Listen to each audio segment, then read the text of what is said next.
Cole offers me his arm and helps me down the ramp that leads to the dressing room, which in reality is just a fancy locker room. It's another sellout crowd in one of the largest venues in the United States, and I don't remember a single moment of it. I'm not ungrateful for what's been afforded to me, but I'm bitter. The title of America's Sweetheart has run its course, and there isn't anything I can do about it. It's not the fans' faults, or even my manager's. I can't blame the media or the record label. The blame falls solely on my shoulders, and those of my ex-fiancé, Ryan Stone. Except he doesn't accept any blame for the demise of our 5-year relationship. My personal assistant and best friend extraordinaire, Alex, sits in my sunflower-filled dressing room, rocking her newborn daughter. It's crazy how the relationship between Alex and Cole, who I also once dated, garners more headlines than my being single for the past year. Ryan used to be a staple at my shows when we first got engaged. That was until his job became more and more important. I suppose the less the media saw of him, the less they cared. They just want to know how I can cope with the fact that my best friend married my ex and are both on tour with me. It's easy. Alex and Cole were meant to be together, and we're family. Sitting down in front of the large mirror, I stare back at the woman I am now. Not too long ago, I thought of myself as a young girl, but that ship has sailed.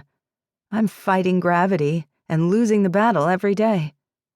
The dark bags under my eyes aren't being cured by the cool cucumber slices I cover them with each and every morning.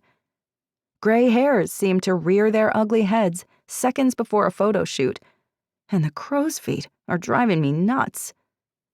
I shouldn't look or feel this way, but that's what stress does. When you lose the love of your life because you can't find a happy medium, because neither of you can compromise, and because neither of you are willing to give up your careers, it causes an unhealthy amount of stress.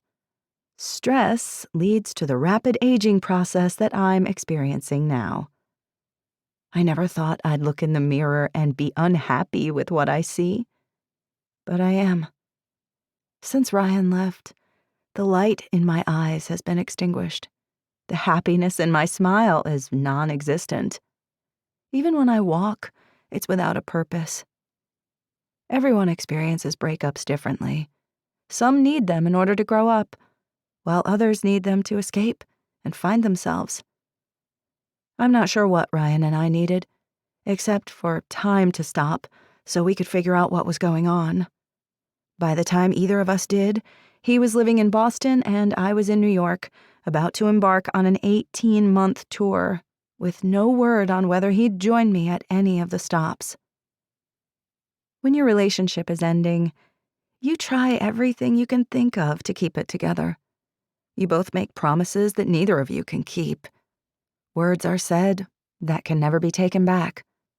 Emotions are worn on your sleeve, and your partner sees your pain. Your wants and needs become the be-all that ends all, but they only work if they're met. When you want a family and are ready to settle down, but have to repeatedly change your wedding date due to the demands of your record label, your partner withdraws. The phone calls become few and far between.